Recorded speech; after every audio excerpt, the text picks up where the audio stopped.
pakai on. Kalau cuma bulan, pakai in. Kalau cuma tahun, pakai in. Itu. Sekarang next, on. On artinya apa? On artinya di atas. On the table. On the table, di atas meja. Terus apa lagi? On juga digunakan untuk tanggal. Ya kan tadi ya. On 25th of December. Tanggal 25 Desember pakai on. Terus kiri kanan pakai on. On the left. On the right. On the left. On the right. Sebelah kiri, sebelah kanan pakai on. Terus berita-berita ya.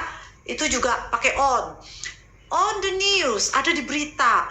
On the newspaper, ada di koran. On the radio, ada di radio. On Instagram, on Facebook, sosmed, pakai on. On apa lagi? On. Ya, udah sih. Ya, at. At itu dipakai untuk tempat. At school. Ya kan? At home, at the hospital, at the airport. At juga digunakan untuk jam-jam. At 7 o'clock, at 6, at 10 o'clock, at untuk jam-jam. Gitu. Apalagi? At juga untuk alamat. Ya. Kalau cuma kotanya pakai in, tapi kalau sudah dekat sampai ke kelurahan itu jatuhnya udah alamat pakainya at. I live at Grogol.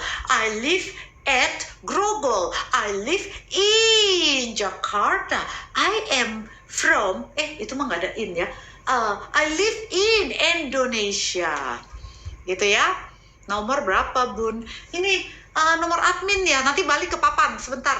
Bun, aku suka kebolak-balik spelling can sama count. Could you please do practice for me?